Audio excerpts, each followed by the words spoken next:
AI is about to hit a wall, and when it does, the technology that replaces it won't just be faster, it will be something else entirely. A kind of machine that thinks in ways we can't even visualize. Quantum computing. If AI was the warm-up act, quantum is the headliner, and it's already stepping onto the stage. Tonight on Atlas Unknowns, we're going to explore why some of the world's top scientists believe quantum computing will become the most powerful technology in human history. Why AI needs quantum to survive, and what happens to our jobs, our security, and our entire civilization when that switch flips. Stay with me, because by the end of this video, you won't look at AI or the future the same way again. Welcome back to Atlas Unknowns, where we dive into the hidden forces shaping humanity's future, ancient mysteries, emerging tech, and the strange crossroads where science starts to feel like science fiction. If you're new here, consider subscribing so you don't miss the next rabbit hole we go down. All right, let's start with a brutal truth almost nobody in the AI hype cycle wants to admit. Right now, AI looks unstoppable. Every few months, there's a new model, smarter, faster, more human than the last. But behind the scenes, there's a problem that gets worse with every breakthrough. Power. Every major leap in AI requires more computational power, more massive data centers, more electricity, more physical infrastructure. We are literally building AI cities of humming servers that burn enough energy to power entire countries, just to train one model. Some tech leaders have already admitted it. If we keep scaling AI this way, we'll run into an energy wall. The bottleneck isn't math, it's electricity.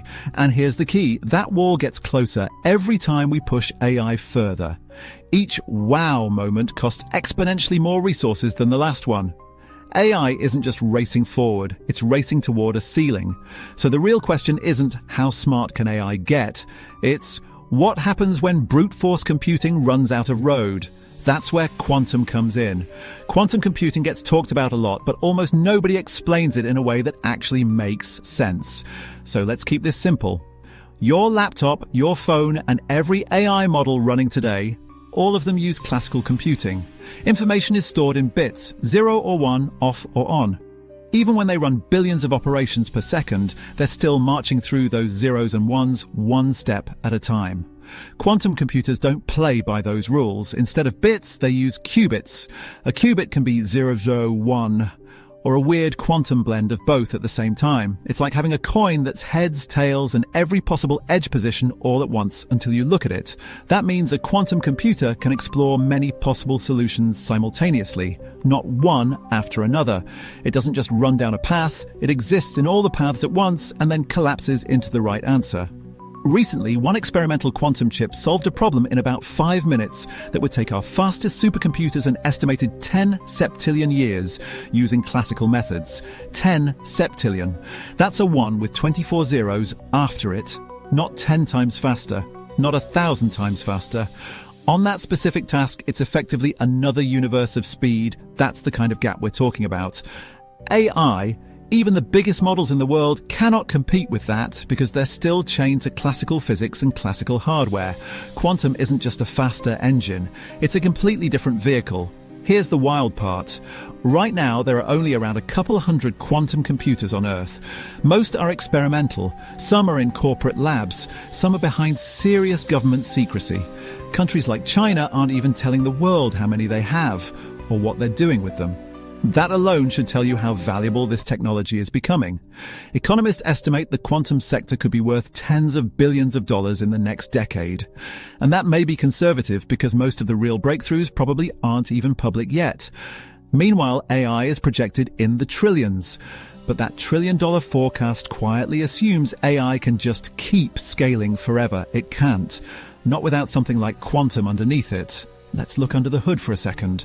Modern AI needs 3 things: massive datasets, enormous computing power, increasingly complex algorithms. Each new breakthrough takes more of all 3. But we're already seeing diminishing returns. We pump in more data, we spend more money, we build bigger GPUs, and in exchange we get slightly better test scores, slightly more realistic text, slightly better images. That curve can't keep going up forever. Quantum computing offers a way out of that trap. Instead of grinding through billions of data points one after another, a quantum system can evaluate enormous spaces of possibilities in parallel. When you combine AI with quantum hardware, what researchers call quantum machine learning, you don't just get faster AI. You get AI that can attack problems that are currently impossible for classical computers, no matter how big the data center is. So what does that actually look like in the real world? Let's run through a few areas where quantum could change everything. 1. Drug discovery. Today, developing a new drug can take 10 to 15 years and billions of dollars. Why? Because there are nearly infinite combinations of molecules, and we're basically guessing which ones might work, then testing them slowly. Quantum computers can simulate those molecules at the quantum level and explore vast combinations simultaneously.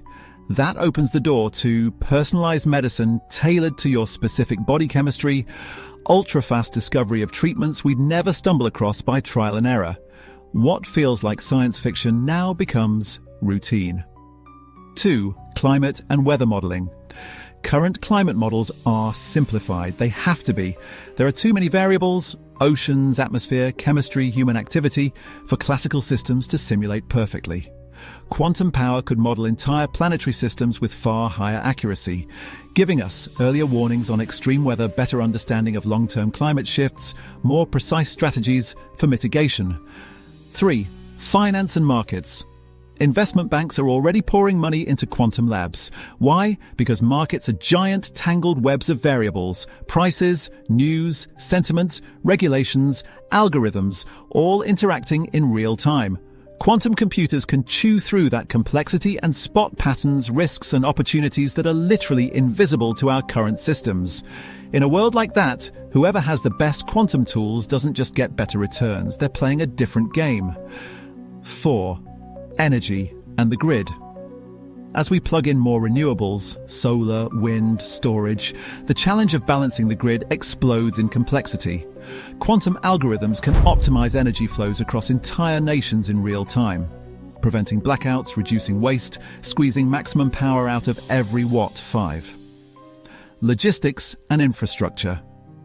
From airline cargo loading to shipping routes and supply chains, there are problems with thousands of moving parts where a tiny change can waste millions of dollars.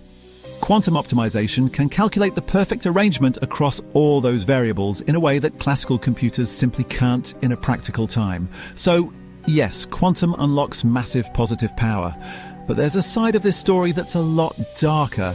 Right now, almost everything in your digital life is protected by encryption. Your bank logins, your private messages, your medical records, even the basic plumbing of the internet. That encryption is designed around the limits of classical computers. The math is hard enough that cracking it would take longer than the age of the universe for classical machines. Quantum doesn't play by those limits.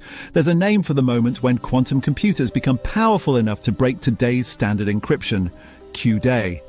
On Q-Day, in theory, every password, every secret, every encrypted folder that hasn't been upgraded to quantum-resistant systems becomes vulnerable. And here's the really unsettling part. Some state actors are already practicing something called harvest now, decrypt later. They're stealing encrypted data today, storing it, and waiting for the moment quantum machines are strong enough to unlock it. Messages you send now and assume are private may not be private forever. Some companies and apps, think secure messengers and big tech firms, have started rolling out post-quantum encryption, but it can't reach backward in time. Anything protected by older methods and sitting in archives could be fair game. Q-Day isn't just a tech event, it's a geopolitical earthquake. Let's zoom out. Why am I saying quantum will eclipse AI, not just support it? First, AI runs out of power. Quantum doesn't. AI, as we build it today, needs exponentially more energy to keep improving. Quantum operates on principles that let it attack exponentially harder problems without exponentially more resources. Second, AI is software. Quantum is the hardware revolution that unlocks impossible software. AI will always be limited by the machines it runs on. Quantum is a new kind of machine, one that changes what's possible at the most basic level. Third, AI optimizes what already exists. Quantum helps discover what doesn't exist yet. AI is pattern recognition. It looks at data and finds structure. Quantum can simulate realities we've never seen, new molecules, new materials, new designs, all explored in virtual form before we ever build them. Fourth, eventually they fuse. At some point, AI will run natively on quantum hardware. When that happens, quantum AI will make today's most advanced models look like pocket calculators. At that moment, the most valuable thing in the world won't be having the best AI model. It'll be owning the quantum infrastructure those models run on. So when does all this actually show up in our lives? Here's a rough sketch of the next decade based on current research and roadmaps. 2025 to 2026. Quantum sensors go mainstream. We'll see more real-world devices using quantum properties for ultra-precise brain scans, navigation in places where GPS fails insanely accurate clocks and measurements. These aren't full computers yet, but they're stepping stones. 2027-2028. Practical quantum applications. Quantum computers start making real contributions in drug discovery, financial modeling, next-generation cryptography. We'll likely see the first big headlines. New drug discovered using quantum simulation, or quantum system cracks financial problem in seconds. 2029 to 2030, the Q-Day shock. As quantum machines cross certain thresholds, governments and corporations will scramble to rebuild digital security from the ground up. Quantum-safe encryption becomes mandatory infrastructure, not just a nice-to-have. Any organization that ignored the warnings, they'll be in crisis mode. 2030 and beyond. Quantum AI machine learning models running on quantum hardware start tackling problems we literally couldn't formulate before.